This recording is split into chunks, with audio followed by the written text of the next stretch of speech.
नमस्कार दोस्तों, आपका एक बार फिर स्वागत है हमारे चैनल गवर्नमेंट एग्जाम स्टडी में। दोस्तों, हम इलाहाबाद हाई कोर्ट एआरओ के पेपर की चर्चा कर रहे थे। हम 150 प्रश्नों का सोल्यूशन कर चुके हैं, जिसको हमने 3 वीडियोस में डिवाइड किया है। अब हम इसमें चौथी वीडियो लेकर आए हैं, जो है 151 से 200 प्रश्नों की डिस्कशन। दोस्तों, अब जो प्रश्न पत्र है वो अंग्रेजी में है, मतलब इसके बाद हम अंग्रेजी के पोर्शन को सॉल्व करेंगे।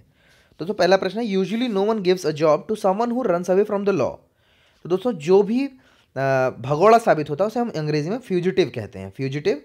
परसिस्टेंट उसे कहते हैं जो बार बार एक कार्य को करने वाला हो। जुवेनाइल हमें किसी बच्चे या 18 साल के कम के व्यक्ति को कहते हैं जुवेनाइल।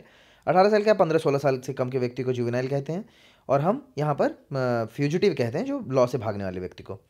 अगला लिखा है, they had successfully hidden the news of their venture from everyone, it was now time to let the cat out of the bag. यहाँ हम cat out of the bag कहेंगे।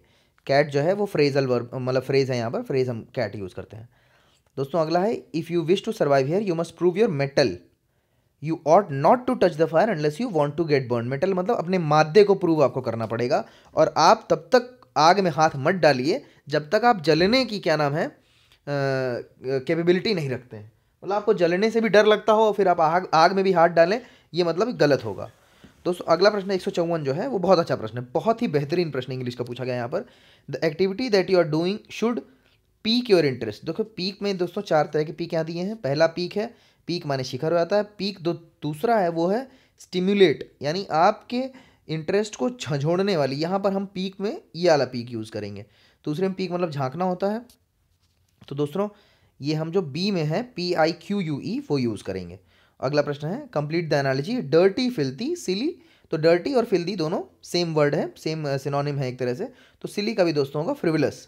फ्रिवलस जो होता है वो सिली का सिनोनिम होता है।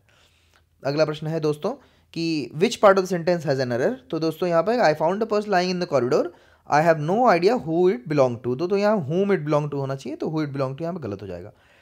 अगला प्रश्न है, presidential assent is a must for the new legislation. तो दोस्तों, हमको पता होगा कि एसेंट में जो स्पेलिंग होगी, एसेंट मतलब किसी भी लॉ को पास करने के लिए जो राष्ट्रपति की स्वीकृति चाहिए होती है उसे एसेंट कहते हैं हम। तो यहाँ पर एसेंट जो ASSENT वाला यूज होगा। दोस्तों, अगला प्रश्न है, as the ATM ran out of the cash. Cash में आपको पता है कि कैश पहला CASH में ही यूज होगा, नगद। तो the manager ordered to get money from the cash.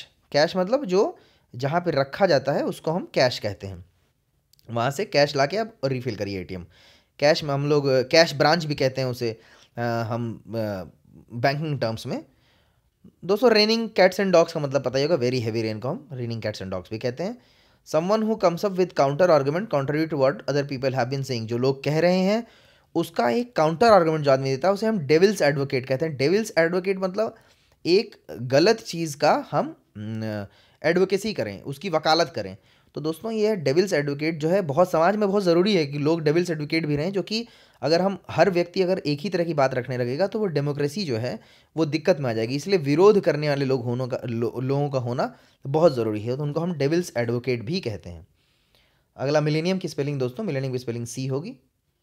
अगला है कि अरेंज करना है, तो अरेंज इसमें ऐसे होगा दोस्तों कि tonight the couple will host a reception which will be attended by a host of celebrities from the film and sports fraternity. तो NKML। अगला दोस्तों, बेल वेदर जो है ये लीडिंग शीप ऑफ फ्लॉक को कहते हैं, तो B इसमें ऑप्शन होगा। मतलब कि जो भेड़ जो है वो भेड़ों को समूह को जो लीड करती है उसको हम बेल वेदर भी कहते हैं। उसका घंटा बांधा जाता है गले में, उसके टन टन जो करते हुए आगे जाता है, इसलिए उसे हम बेल वेदर कहते हैं। तो टाई द नॉट दोस्तों, पता ही होगा कि शादी होने को हम टाई द नॉट कहते हैं, कि हमने गांठ बांध ली किसी व्यक्ति के साथ, हमने जीने के लिए उससे हमने गांठ बांध ली। अगला है दोस्तों, my guide dash me if I wanted to meet these people I would have to walk. मेरे गाइड ने मुझे बताया कि, बताया में टोल्ड हम यूज़ कर लेंगे, टोल्ड। यहाँ पास्ट हम यूज़ करेंगे टोल्ड, गाइड ने हमें बताया। बोगनविलिया की स्पेलिंग दोस्तों B जो है वो सही स्पेलिंग है। Identify the word from the following option, जो अपीयर होते हैं डिक्शनरी में सबसे लास्ट में। तो दोस्तों, इसमें जून J है, जुलाई से भी J से शुरू होता है, तो ये दोनों तो पहले हट जाएंगे। हम J के बाद J के LM आता है तो M की बात करेंगे। MA भी मार्च और मई जो है उसमें MA दोनों सेम है, तो हमें Y जब आता है तो यानी कि B जो है वो सही उत्तर होगा मई। दोस्तों, यहाँ पर फिर से आ रहा है कि beauty lies in the eyes of the beholder, तो MKNL हो जाएगा। दोस्तों यहाँ पे ट्रेड्यूस लिखा है। ट्रेड्यूस जो होता है वो किसी को गाली देना या गुस्सा होना या बुरा भला कहना। तो रिवाइल, विलीफाई और बेसमिर्च ये तीनों सेम वर्ड हैं वैसे ही। प्लाउडिट मतलब होता है किसी की तारीफ करना, उसको प्लॉडिट्स देना, मतलब हम आपकी तारीफ कर रहे हैं, तो प्लॉडिट वही हो गया दोस्तों। ट्रेड्यूस का हम क्या नाम है, जो मीनिंग नहीं है वो है प्लॉडिट। रिवाइल, विलीफाई और बेसमिर्च वो सेम मीनिंग है। To stew in one's own juice यानी कि अपने ही किए कर्मों का फल भोगना। To tough suffer the results of one's own action. Stew मतलब होता है उबलना, अपने आप अपने ही जूस यानी कि जैसे हम कहते हैं ना मटन स्टू, चिकन स्टू बनाते हैं, तो जूस जो चिकन है वो अपने ही जूस में उबलता रहता है, तो वही होता है कि to suffer the results of one own actions. To make hay while the sun shines यानी कि गुड यूज़ किसी भी अपॉर्चुनिटी का लेना भाई, जिसे कहते हैं कि सूरज चढ़ने पर अच्छा काम करना। हिंदी में इसका मुहावरा मुझे एग्जैक्ट याद नहीं आ रहा है दोस्तों। टू मेक है वाइल द सनशाइन, आपको पता हो तो ज़रूर हमें कमेंट करके बताएं। वर्ड स्पेल्ड करेक्टली में दोस्तों सी ऑप्शन सही है आपका, कंसाइशियस। अगला है once in a blue moon, जो इंसिडेंट एक्सट्रीमली रेयरली होता है उसे हम once in a blue moon कहते हैं, कि यानी मैं दोस्तों के साथ पार्टी करता हूँ once in a blue moon, या फिर मतलब ऐसे ही कोई एग्जांपल हो जो कभी कभी रेयर होता हो। तो अगला है क्लॉस्ट्रोफोबिक। क्लॉस्ट्रोफोबिक पता होगा दोस्तों, लिफ्ट में जो लोग जाना पसंद नहीं करते, जिन्हें हम किसी कमरे में अगर बंद कर दें तो डर जाते हैं, वो क्लोज स्पेस से डरने वाले लोग क्लॉस्ट्रोफोबिक होते हैं। बहुत, मैं भी हूँ, बहुत लोग होते हैं दोस्तों। This is the boy who scored the highest marks. दोस्तों ये आसान था, इट यूज़ नहीं होगा, हुज होगा नहीं, विच होगा नहीं, तो हु ही होगा। कॉन्सिक्वेंसेस का मतलब होता है दोस्तों कर्म, किसी भी कर्म के जो रिजल्ट आते हैं, जो फल होते हैं, कॉन्सिक्वेंस। तो सिनोनिम लाना था तो रिजल्ट ही होगा उसका। दोस्तों which of the word describe Yashpal state most appropriately. I am feeling under the weather today said Yashpal. Under the weather मतलब कि तबीयत खराब होना, इसको कहते हैं अंडर वेदर। जो फ्रेज यूज़ होता है वो तबीयत खराब होने कहता है।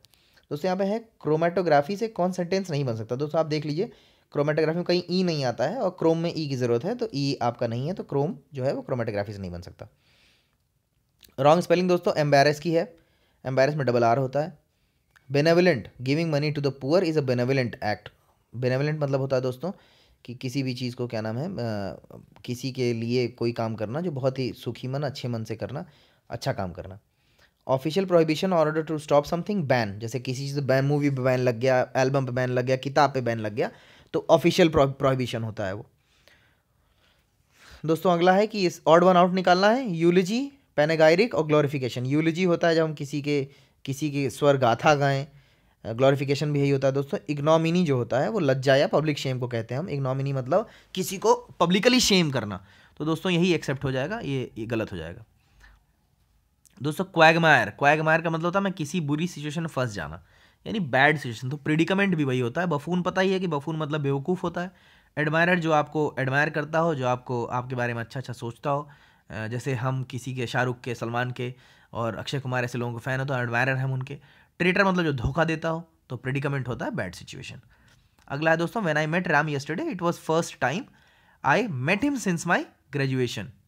तो ये दोस्तों I met him since my graduation, I had been met, ये तो मीट, ये तो सीधे गलत है। I have met since my graduation.